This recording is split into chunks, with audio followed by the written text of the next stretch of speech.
ఎన్నిళ్ళు కట్టారో దేవుడికి తెలుసు. కానీ ఎన్ని కూలగొట్టారో నేను చెప్పగలను. అక్కడ హైదరాబాద్ లో తెల్లర్లేసి కూలగొట్టడమే.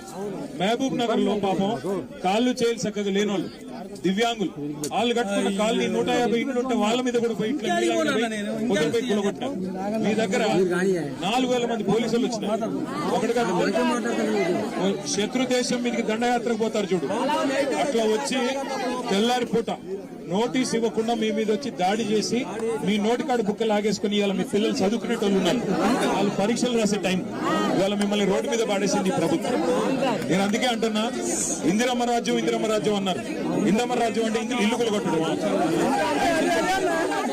మీకు ఇలా ఏ ఓట్లు లేవు.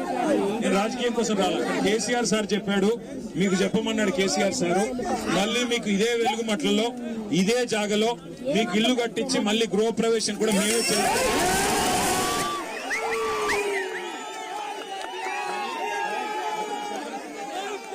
మీకు అన్ని రకాలుగా అండగా అజయ్ ఉంటాడు.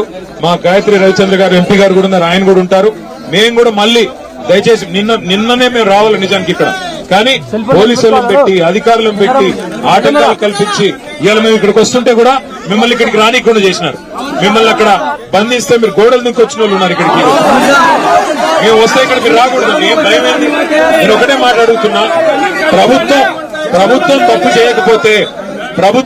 చేయకపోతే రమ్మనండి. ముగ్గురు మంత్రులు ఇక్కడ రమ్మనండి. వాళ్ళు వచ్చి చెప్పొచ్చు కదా, కలెక్టర్ రావాలా, మంత్రులు రావాలా. తప్పు జరగకపోతే మీది తప్పు అయితే వాళ్ళు వచ్చి చెప్పొచ్చు కదా. ఎందుకు ధైర్యం లేదు? తప్పు చేశారు. ఇంకొక మాట నిన్న మొన్న ఆర్టీఓ గారితో ఇల్లు కొలగొట్టించారు. ఇప్పుడంట మంత్రులందరూ మంచోళ్ళంట, ఆర్టీఓ మంచోళ్ళు కాదంటే అందుకే ఆయన పంపించారు, ఇక్కడ ట్రాన్స్ఫర్ చేశారు. అంటే ఒకరిని బలి పశువు చేసి తప్పించుకునే ప్రయత్నం ప్రభుత్వం చేస్తుంది. ఏ తప్పు జరగకపోతే ఆర్టీఓని ఎందుకు ట్రాన్స్ఫర్ చేశారు? ఏ తప్పు జరగకపోతే ఆర్టీఓని ఎందుకు తక్షణమే ఆకస్మికంగా ట్రాన్స్ఫర్ చేశారు? ఎందుకు బదిలీ చేశారు? ఈ సమాధానం చెప్పాలి ప్రభుత్వం. మంత్రులకు నిజంగానే ధైర్యం ఉంటే, మంత్రులు తప్పు చేయకపోతే వాళ్ళు ఎందుకు రావట్లేదు ఇక్కడికి? డిప్యూటీ సీఎం పొంగులేటి తుమ్మల రావాలి కదా, వచ్చి మీతో మాట్లాడాలి కదా. అందుకే ధైర్యంగా ఉండండి.